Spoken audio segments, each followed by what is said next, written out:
The alarm clock cuts through the silence at 5 a.m. Mark does not move.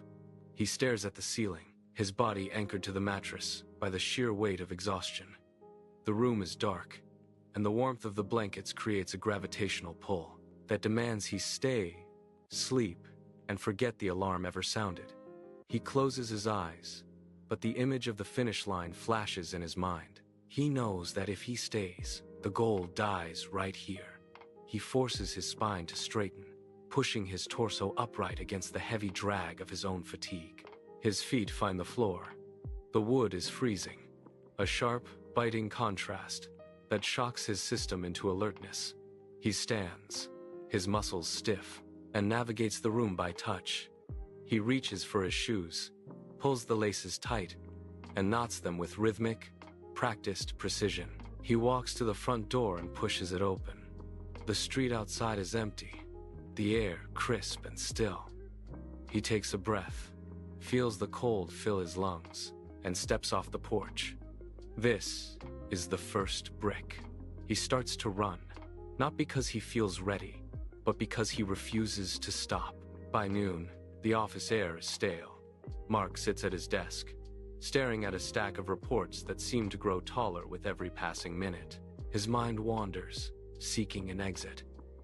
He reaches for his phone, his thumb hovering over the screen, ready to lose himself in the endless scroll.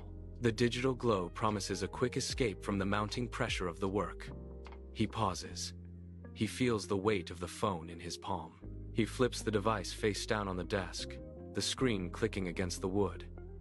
The silence returns. He looks at the blank document on his monitor. He does not wait for a spark of genius or a sudden wave of motivation.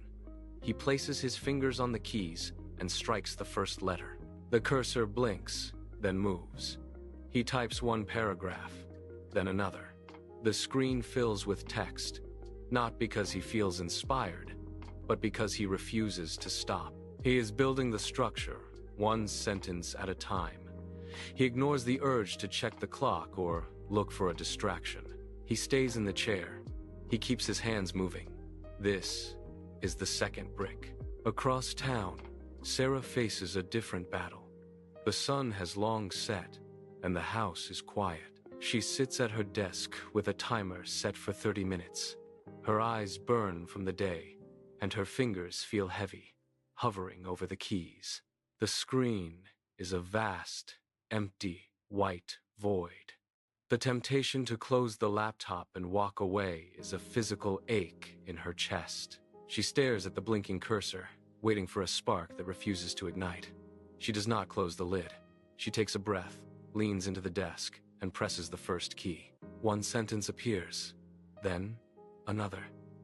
The rhythm is slow, deliberate, and often painful. Some nights, the words are jagged and forced. She shows up. She stays in the chair. She repeats this cycle for 365 evenings. She trades the comfort of the couch for the resistance of the page. She trades the ease of rest for the friction of creation. A year later, the weight in her hands is different. It is a stack of paper, bound and finished. She holds the manuscript, the physical evidence of a structure built one evening at a time. Motivation is a guest that packs its bags the moment the weather turns cold. It is a flicker, not a flame. Discipline, however, is the house that remains standing when the storm hits. Every day, you stand at a crossroads. You want the sugar, but you reach for the apple. You want the screen, but you pick up the book. You want the comfort of the couch, but you force your body to practice. These are not just small, inconsequential moments. They are high-stakes votes. Every time you choose the harder, better path, you are casting a ballot for the person you intend to become. You are building the foundation of your future self, brick by brick, choice by choice. The storm does not care about your intentions. If you rely on the fleeting guest of motivation, you will find yourself exposed when the winds rise.